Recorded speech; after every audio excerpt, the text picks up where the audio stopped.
So this video will just show you a few things you might want to know about Scoopit. Hopefully make it easier for you to use. Also, I just want you to know that you don't need to understand everything about Scoopit to be able to use it. Couple of things. Once you're actually a part of Scoopit, in other words, you've logged in either with your Facebook account or you've created an account, you can edit your user profile by clicking here, um, and you'll see that now in Scoopit you can only have one board. It used to be that you could have 3 free boards, but nowadays you can only have one board in Scoopit unless you want to pay. The good news is that if you have created your board and given it a name, like for example I have this educational technology board, if later on I decide to, I can change this, and if I decide I want a new focus for my board or something like that. So the other thing I wanted to show you was that up here where you see your name, there's a whole bunch of other tools that you might look at. For example, you might want to look at the product tour, but if you go to the settings for Scoopit, you can see what plan you have. I have the free plan. What your options are for sharing your Scoopit. You can connect, for example, your tweet account to Scoopit, or if you have a WordPress blog or something like that. I'm only connected via Facebook. You can also get email notifications if you want. If people retweet or re-scoop something you've got on your board. And Scoopit also works on a lot of different types of devices. For example, it'll work on your iPad, but it also works on Android devices and Chrome. So, but anyway, getting back to the front page here, the most basic and simple way you can share if you create a Scoopit board is just to use the address of your Scoopit board. So in this case, I've got a Scoopit board for, I think I just changed it to online learning. But now, how do I look for a new topic? So let's say I wanted to look up online learning as a topic here. Notice how as I type, I get a whole list of suggestions that I could take a look at. So let's try e-learning and online teaching. Just see what comes up. So here's a board by Dennis O'Connor. And then his board has a lot of things that he scooped. So I don't want that, so I'm going to go back. I'm just using the back arrow on my browser. Let's just search for online learning and see what comes up. I'm just clicking the search button.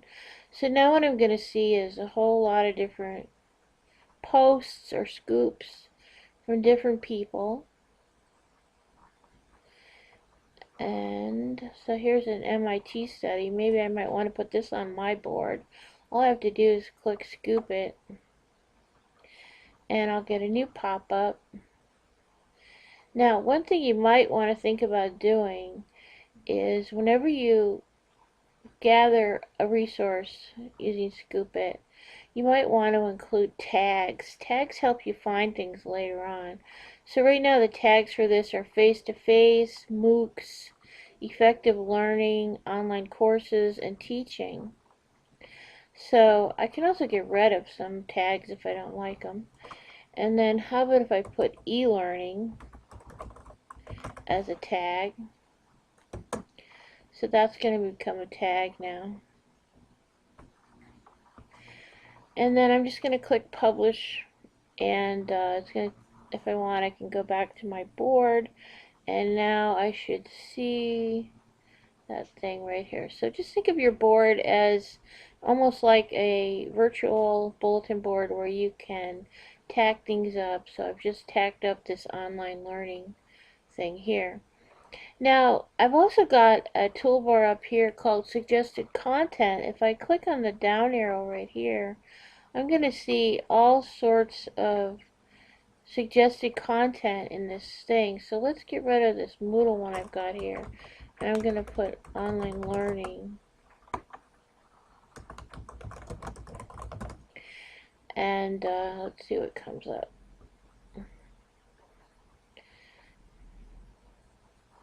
It's loading suggestions.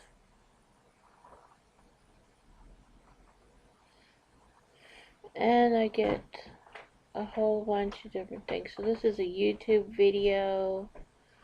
This looks like another YouTube video. Here's a blog post. And some of these look like ads, and I would ignore those. But let's say I wanted this video here. I could scoop it right from here from my list of suggestions. And once again, I might want to add some tags. Or, and then I'm going to publish. And then I can get rid of this toolbar. And of course, the last way you can add items to your board is just by pasting a URL in this box. So let's try that out. So for example, I've got a link that I copied from MIT's course page. Let's see what happens when I put that in. So loads it right here for me. And once again, if I wanted to, I could add some advanced options. I'm going to click publish. And then, oh, a commercial. I'm just going to kill that off.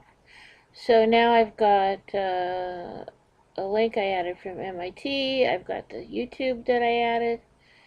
And this is an article. So that's just how simple it is. I hope you'll give it a shot.